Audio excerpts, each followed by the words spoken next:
आदिल और निदा के रिश्ते के मुतालिक है।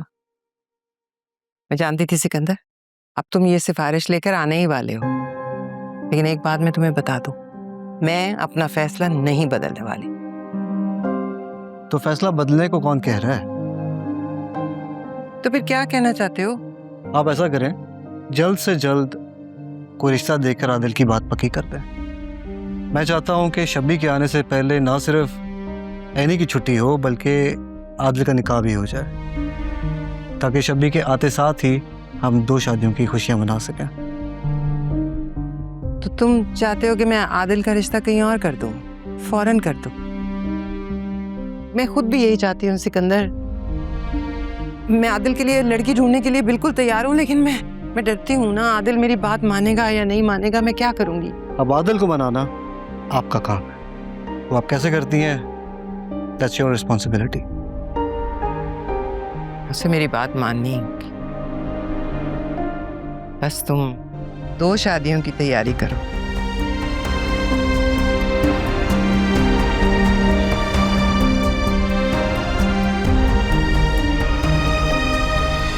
जी जी बिल्कुल बिल्कुल, वो राजी है, क्यों नहीं राजी होगा?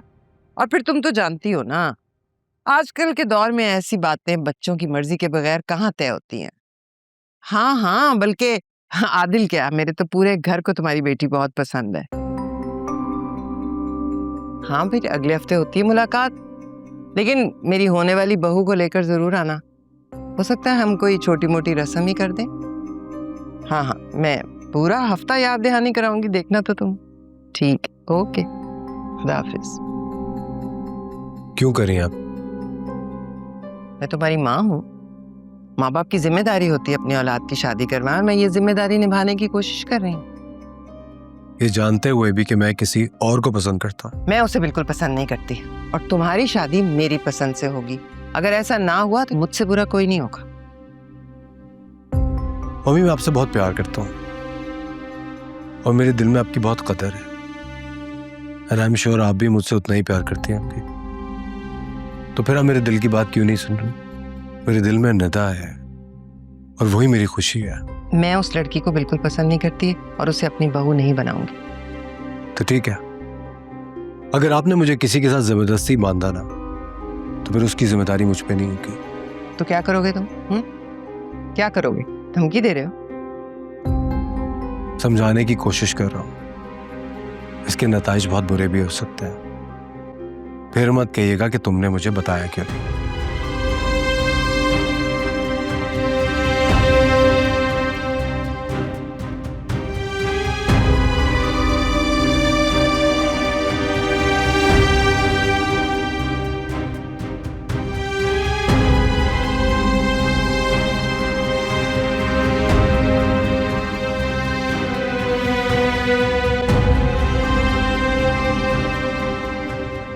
3 घंटे से ये वीडियो पूरे सोशल मीडिया के ऊपर सर्कुलेट कर रही है।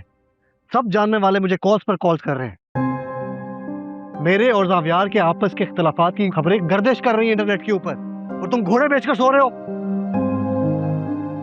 मुझे वजाहतें नहीं, अमल चाहिए। Get the job bloody well done.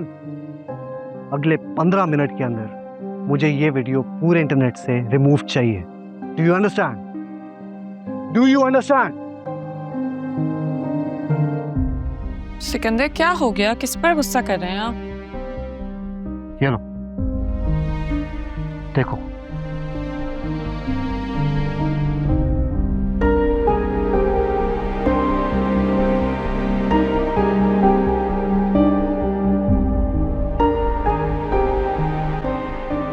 मेरे ख्याल से इसमें कोई गलत बात तो नहीं है, खाना ही तो सर्व कर रहा है।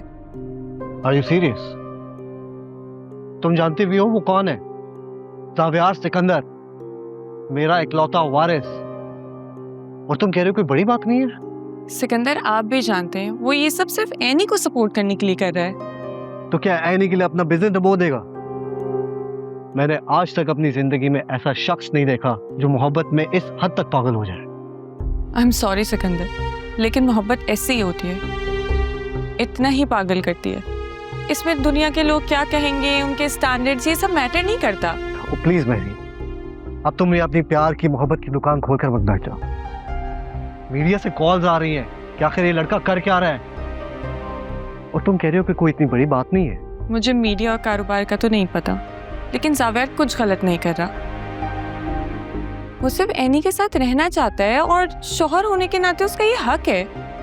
तुम लोग समझ ही नहीं पा रहे हो कि वो लड़की आखिर कर क्या रही है। जावेद की पर्सनालिटी, उसका कैरेक्टर सोशल मीडिया पे लाकर कंट्रोवर्शियल बनाकर एक नई चाल चलना चाह रही है ताकि उसका इमेज बर्बाद हो जाए। तो आपको लगता है कि ये वीडियो एनी ने? हाँ तो और कौन कर सकता है? वो जानती है कि उसका काउंटडाउन शुरू हो चुका है, अब वो कोई भी इस तरह की कोई चाल चल के सब बर्बाद कर देना चाहती है। तो क्या आप अब भी उसे जाने के लिए मजबूर करेंगे? एनी ने अपनी जुबान दी है और उस जुबान को उसको ऑनर करना ही होगा। और मेरीन प्लीज, मैं तुम्हें पहले भी बता चुका हूं और अब फिर बता रहा हूं कि अगर तुम एनी की इतनी साइड लेती रही तो उसकी वजह से हमारा रिश्ता कमजोर हो जाएगा।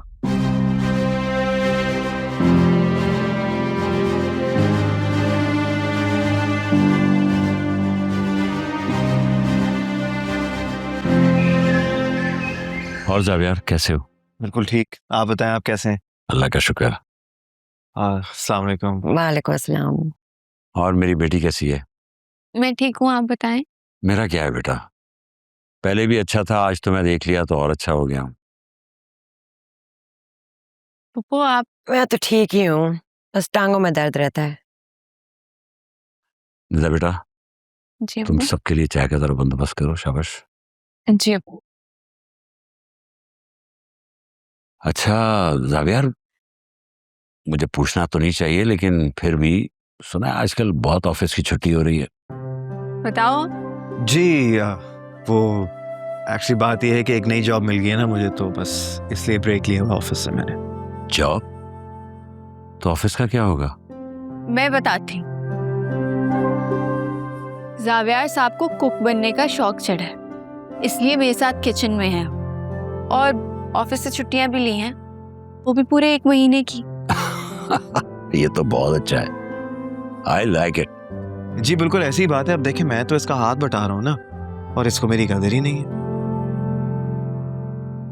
अच्छा, अब ये सब रिवायती बातें हो गई हैं तो असल बात करें। अच्छा बेटा, तुम लोगों को पता ही है कि तुम लोगों को यहाँ बुलाने का मकसद क्या है।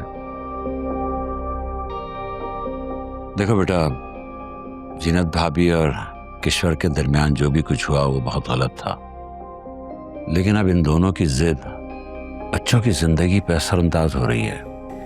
I completely agree with you, बिल्कुल ठीक कह रहे हैं आप। ऐसा लग रहा है कि किसी और की सजा किसी और को मिल रही है। तो फिर समझाओ ना अपनी ताई को, ना बात करने का सलीका ना कोई और ढंग।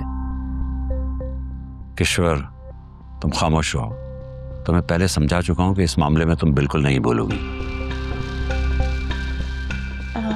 तो पप्पा जान कुछ सोचा आपने इसके बारे में? बस बेटा यही मशवरा करना चाह रहा था कि मैं और किश्वर खुद निदा का रिश्ता लेकर आए, तो क्या कहते हो आप लोग इस बारे में? आपकी बात तो बिल्कुल ठीक है, लेकिन सैनिया आंटी का मूड देखकर लगता नहीं है कि वो